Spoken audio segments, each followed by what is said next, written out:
Greetings. I hope you're all doing well. Today our topic is vocabulary building or building vocabulary.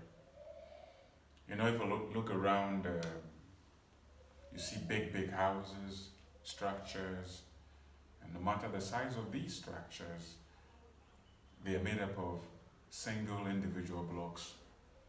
And the number of blocks determines the size of those buildings. So if you have, let's say, a building of 1,000 blocks, it will be definitely smaller than a building of 2,000 blocks. In the same way, language is like a building made up of individual building blocks called words or vocabulary. To be able to flow or use language effectively depends upon our number of words we have and how we can effectively use them. So that's why we like to look at vocabulary building today. I've put something here that says, just as the only archaic, modern, and most reliable way to derive nourishment from food is to eat it, reading is and will be the only most reliable way of expanding one's vocabulary. The world has advanced in many ways. We fly in the sky, we can make a call to somebody in Europe or elsewhere. Many wonderful things happen today, but humans still eat the same way, through the mouth, by chewing, swallowing, and get nourishment from there. We may use a spoon or a fork or knife, chopsticks or whatever. Fundamentally, we still eat the same way. By the same fashion, the only reliable way that we can learn vocabulary or to build our vocabulary is to read. Just like the only way we can get nourishment is to eat the same old-fashioned way. So you read, and you read. Then you build your vocabulary. So ways to build one's vocabulary, as I said at the beginning, is read. Reading. It comes to the question, what do you read? There are many things to read, of course. Just like we have some types of food that are not good for the body, the same applies to some type of reading material is not good for our consumption. If you eat junk food, you wouldn't get good health from that. You would suffer consequences from eating junk food.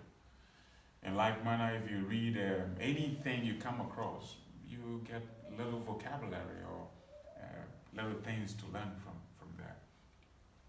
So, some of the things that you would like to read could be history. You know, what man can do and what man is likely to do is what he has done. And history helps a lot. We're going to see that even though our focus will be to build vocabulary, we're going to have many benefits from reading itself. So it is not just so much about vocabulary, even though that's our focus of this discussion, we'll get other things from reading broadly. So one of the things we'll read is history. And then we can look at fiction. Imaginary, creative writing. And we can look at non-fiction. Of course, non-fiction and history, almost the same thing. And then we have journals, also called periodicals, that comes monthly, yearly, semi-monthly. Look at some journals. And of course, literature. So we have prose, novels, and then we have drama, plays, and then we have poetry. Beautiful. So these are some of the things that we can read and get vocabulary or build on our vocabulary. So I said that apart from building vocabulary, we're also going to learn many other things about life. So it's a whole big enterprise to get into reading.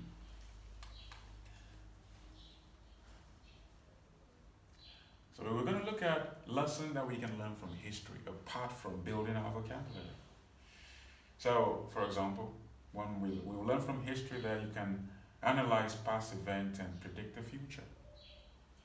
History is beautiful. Some history you read, you are very happy about what humans have been able to accomplish. Others you read and then it's sad. James Joyce said, history is the nightmare from which I'm trying to awake. History is the nightmare from which I'm trying to awake, James Joyce. What he meant was, history is full of horrible things that it's just like being in a nightmare, struggling to wake up. And history had good things and bad things. And of course, if you read history, you learn about the human personality. You become a student of what it takes to be a human being, the good, the bad, the anxieties, the trouble, the psychological makeup of a human. And you'll be able to understand people and then live well with them. It also, and various cultures and collective human behavior. Yes, history can help us understand people of various cultures and a collective human behavior. You will be surprised that some cultures would permit this, others frown on this. And so it will help you to see that, wow, history is one of the things that would broaden your mind, open you up to what the world of humans. It gives you identity. It tells you where you came from and likely where you're going. And then, of course, you learn from mistakes of the past. You learn from mistakes of the past. So you may be reading historical materials and acquiring vocabulary, idiomatic expressions, figures of speech, many things in it. But at the same time, you are learning about life and how you can make life better for yourself and for others around you. And then, so that's just about history briefly. And what we learn from fiction and non-fiction, we learn new words and expressions, no doubt about it. Because fiction particularly deals with imagination and creativity. Writers are able to take you in a journey in the mind's eye that you'll be able to feel, touch, taste, and really enjoy what you read. And all these things are carried on the shoulders of words and expressions. Some you'll be meeting for the first time and then you want to learn and know them and get to use them. So you'll definitely learn new words and expressions when you read fiction and non-fiction. And you expand your imagination and creativity. Yes. A writer could take you from your room and put it in a jungle, and then as you walk, even the cracking of the leaves in the forest under your feet, you can feel it. You can feel the breeze. You can feel the warmth of the jungle. All these are carried on the shoulders of words. So you'll be able to expand your imagination and creativity. The more you read fiction and such imaginary writings, the more you're able to sack your own makeup, to be able to imagine things. And there is no limit for man's imagination. It's just remarkable how far humans can imagine and create things, worlds. You can imagine a number of novels written out of nothing. The power of creativity. And of course, you explore the world. Of course, it's impossible to imagine something without a background or without a foundation. Every imagination a human has is based on a reality.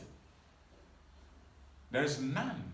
You cannot imagine something that has no foundation on reality. So if you create a world somewhere and call it, let's say, Kakara. If you create a world and you call it Kakara, for example, and then people are on that world, their cars have 8 wheels, and then the gear levers are 16. All of such imagination is based on a reality already existing. So you're going to be able to explore the world. And of course, you enlarge your viewpoint of things. It opens your understanding, your horizon, and you'll be able to see that even though we live in the same world, we humans have different experiences, different cultures, different ways of looking at things. And you may be in your room, but you could travel around the globe and come back to your room just by means of fiction and non-fiction. There's some non-fiction about some people, like biographies about some historical people that you can get into their minds of them, what they did, what motivated them to do such things, their pitfalls, their successes, and how you can learn from their good ways and how you can reject their bad ways. It would enlarge your point of views apart from building your vocabulary. So there's a whole enterprise on its own, a beautiful, wonderful way of doing things.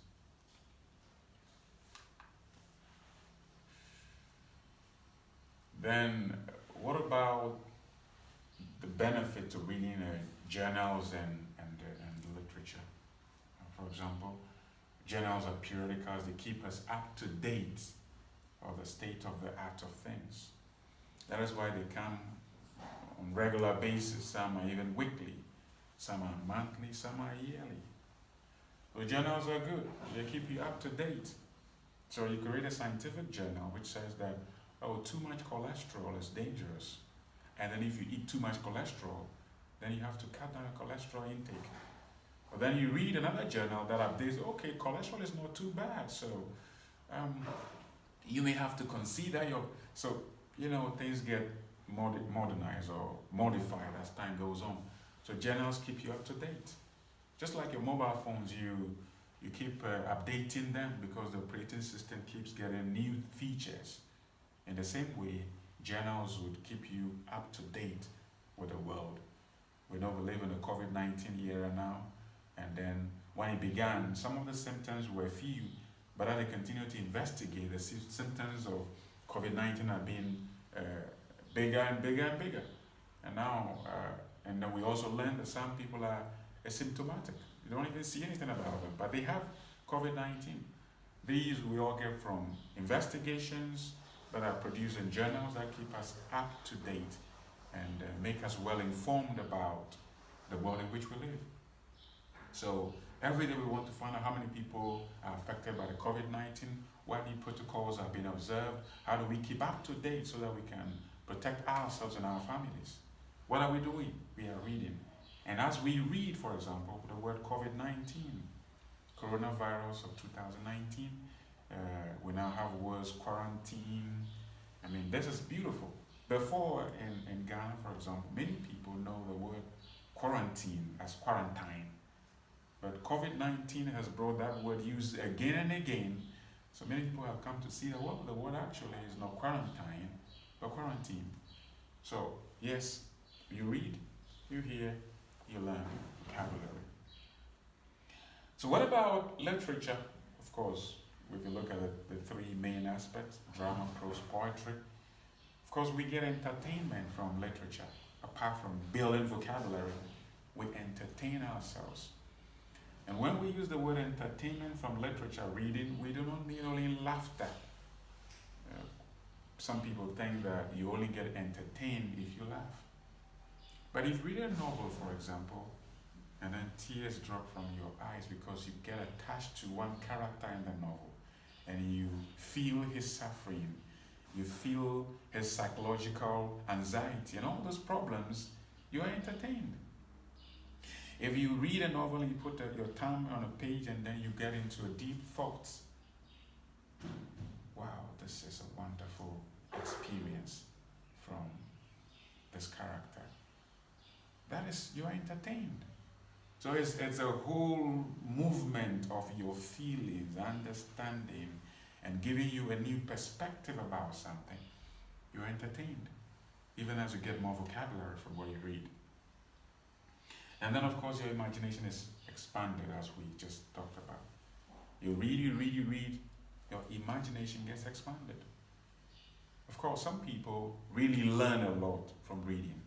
All they know about, all they do, how they understand things is from reading because they get informed a lot. And then you also become a critical thinker. If you read some novels, particularly ones on investigation, criminals, and you see how crime is investigated how every single thing is taken into consideration. Nothing goes waste. Things are analyzed and time is taken to look at things very critically.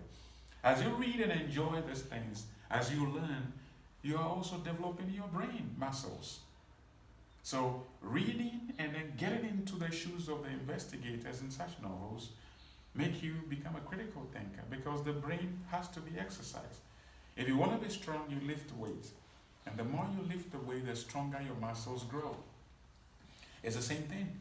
You read things that would massage your brain, makes you be a more critical thinker. Look at things more critically, scrutinize things, examine things, take nothing for granted. Every single thing matters. And you'll be able to put two and two together. So, oh, this is it. This is what it means. And of course, you get educated. Education means you learn and your behavior, your understanding of things get affected. So you learn and then you act upon what you learn. When you read literature, you really get some of these benefits, apart from building your vocabulary. So vocabulary building may be the foundation of what you want to acquire, but at the end of the day, you get much, much more in addition to your vocabulary.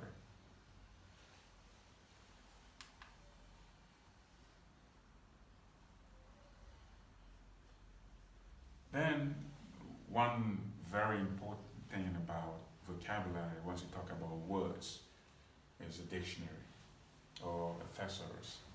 A dictionary or a thesaurus. So you need to keep a dictionary or a thesaurus handy. And today it's easy. You can get very good dictionaries online and download them. Some are free, others are paid ones. But even the paid ones are very cheap. You can get good ones. Very good dictionaries. Oxford, Cambridge, Merriam-Webster's, Longman. Very good dictionary online that you could rely on. So what do? You look up new words in a good dictionary, and as you want to collect vocabulary or build your vocabulary, you want to check their pronunciation. Pronunciation of the words matter, or else you may pronounce them anyhow, or you may fall victim to what we call spelling pronunciation.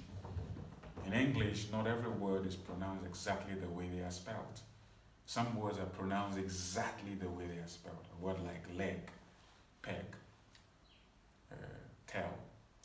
But some other words are pronounced the way they are spelled. And you may have to look them up in a dictionary, look at their pronunciation, and then go. An example of such a word is the word poignant. Poignant. And poignant is spelled Poignant. Something like poignant. But it's poignant. So you may have to check the pronunciation of the word before you pronounce it. And then you may have to check the class or the part of speech. Is it a noun? Is it a verb? An adjective? An adverb? Of course, some words could be used as a noun or a verb at the same time, but you need to know so that you can use them appropriately. So usage, you want to use the words in sentences, in communicating with your friends. You get a new word and then you want to find out how the word is used with friends. For example, you get a new word, subitize, Subitize, S or ZE, whatever the case. Means you can look at something and tell the number because it is easy to count. I could easily subitize that there are 3 pencils on the table. Easy to count. Subitize. So you have to use the word with people, with friends, and then it gets stuck and it becomes part of your vocabulary. It's like you buy a new shirt. You have to put a shirt in your wardrobe, you wear it sometimes, and then it fits you and you're happy about it. So you get a vocabulary, you check the pronunciation, you know the part of speech, you use it with friends. And then you want to find out other overlapping words, synonyms or antonyms, opposites or similar words, And then, of course, synonyms and antonyms, as I said. So, there's a whole enterprise on its own that it's very enjoyable. You would enjoy it because it becomes a project for you. Becomes a project for you. So dictionary or thesaurus handy. Dictionary, of course. A thesaurus is more like a synonymous dictionary. Words similar in meaning grouped together.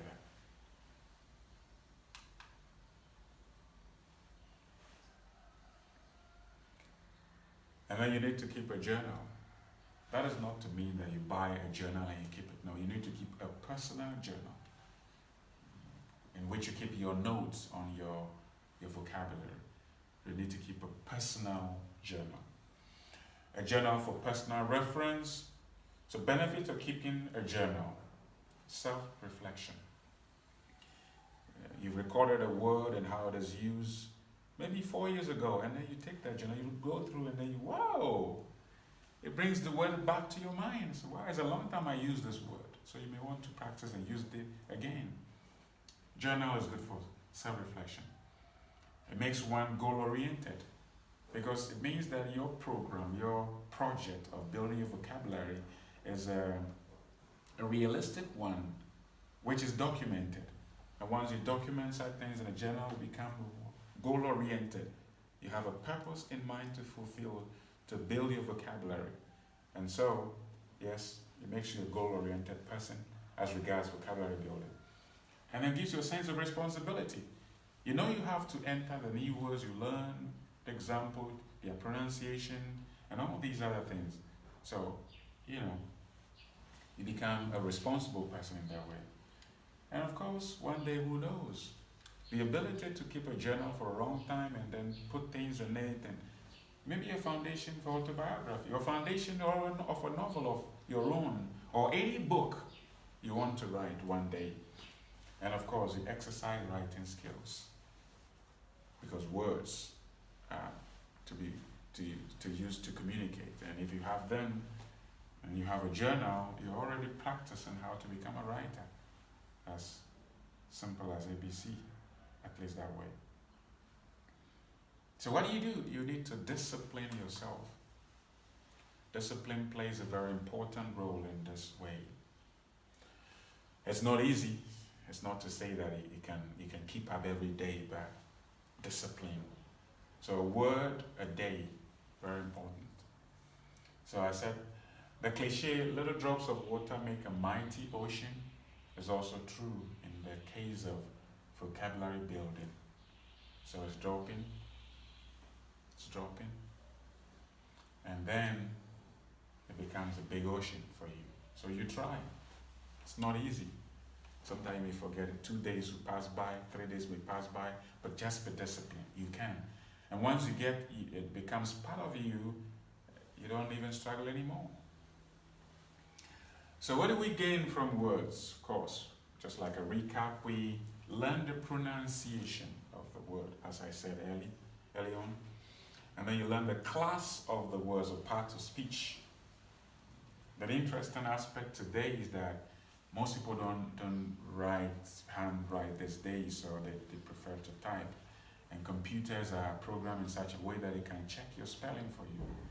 But it doesn't still leave us to ignore learning spelling of words. So we try to write. If we write the spelling of the word, we want to be sure exactly the way the word is spelled. And then the usage, examples of it. And then the history of the words. So etymology. It gives us that, wow, how do words travel throughout history, the ones we learn? And then it will open our minds to say, wow, language is a beautiful thing that even individual words have their own history. And once you learn these other things in addition to building your vocabulary, it gives you appreciation of language, this gift of language to humanity. And you can tell the foundation of words so you could use them effectively. Okay. If you have a vehicle or any machine and you go by the manual, it helps you to see how to use the machines effectively. In the same way, if you know the history of a word, okay, this is how it traveled, you will be able to get the understanding of the word. So for example, we know that in English. Words from other languages came in English, and some have changed their pronunciation and meaning. Some have maintained it. Some have clashed with already existing words in English and will have to adjust and shape themselves alongside those words. Just beautiful. So we're saying that if you all of this, if a single word provides all these avenues of learning, multiply these avenues by 100 words. So if you could, pronunciation classes, spelling, usage, history of words, if a single word, single new vocabulary, a single new word you have learned, have all these things, ways of learning, then multiply just 100 words. You will learn a lot. That is why children who are taught spelling bee, not just about spelling, they learn to spell the words. They can use the words in sentences. They can tell the history of the words. By the time that child grows to be 15, 14, 20 years, you can imagine how much knowledge the child has just through spelling. So let us just take an example of just a word, just to illustrate how we can learn a lot. So let's take a word a day continuum. So curfew, let's take the word curfew. You've never seen the word curfew. You read a novel and then you see that curfew was, one village was under a curfew. And so people were arrested for going against the curfew. So what is curfew? Well, you take a dictionary and you learn that it is pronounced curfew, curfew. Then you come to learn that it is a noun. Okay, you come to learn that it's a noun. You know the meaning. Now, you know it is pronounced curfew, as I've just said. And then you move further. You move further to learn that curfew actually, originally, came from French, not English. And in French, it was couvre-feu, couvre-feu, which literally means cover fire, couvre, cover, feu, fire. Oh, okay. And if you light a candle, and then you take a bowl, not a plastic one, it will be burnt, say a porcelain bowl, and then you cover the candle light. What happens to the candle light? It goes off because there wouldn't be enough oxygen in that environment for the candlelight to glow. It goes off. So couvre-feu means cover fire. And that is what curfews metaphorically do. They cover the fire of riots or fights or disruptions among people. So if people are fighting at a particular location, the government will just put a curfew on that area, and then there is a covering of the fire there, metaphorically speaking. So your minds are open. Wow! Curfew is from French. Couvre-feu, cover fire. And then you can begin to do this exercise. Doesn't couvre-feu sound a little closer to curfew? Couldn't it be that couvre-feu is just a rolling off over the tongue, and then eventually we have curfew? I think so. So you learn. And now, suppose you learn many, many new words through this process. How much knowledge you gain. So it may be simple as building one's vocabulary, but it involves a great deal, and it's an interesting, enjoyable enterprise for anyone to engage in, for this vehicle of language with which we communicate. Then you want to learn some roots of words. Words have roots where they grew from, the beginning. Many English words have their roots or backgrounds from Latin, Greek, French, German, Italian, many other languages. Knowing these roots can be a great boost to telling the meaning of words and in building one's vocabulary.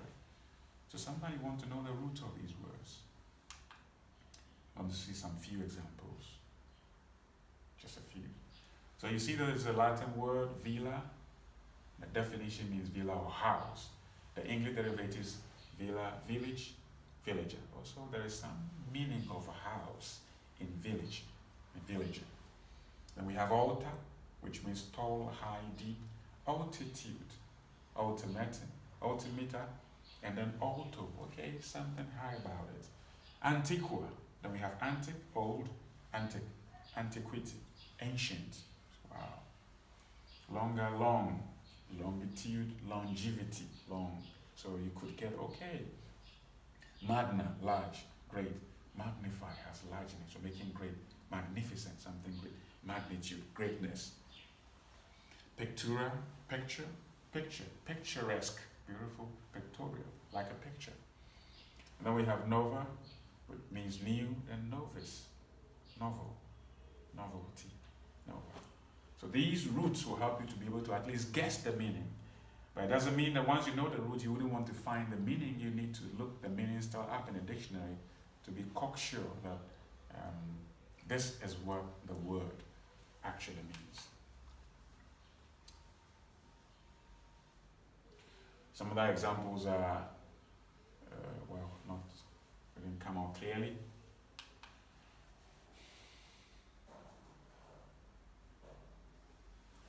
And then one thing that we would like to use to end this is that use the words in conversation. You may learn them, but if you don't practice with them, they may get out of your mind, and then your whole work would become a fruitless one. So you want to use them. So the best way to learn a language is to speak it. So use the language whose vocabulary you intend to build. So if you intend to build your vocabulary in English, you want to be speaking English. If you want to build your vocabulary in French, you want to speak French. You want to build your vocabulary in Twi, for example, you want to be speaking Twi. So, or Ebe or Gan or Mampruli or any other language, you need to speak the language. So if you want to speak, build a vocabulary of English, you speak English. So if you intend to build your vocabulary of English, speak, read, and write English. So this is just a brief discussion on how we can build our vocabulary. We've come to see that you build your vocabulary, all right, but you also learn a lot of other things, making vocabulary building an enjoyable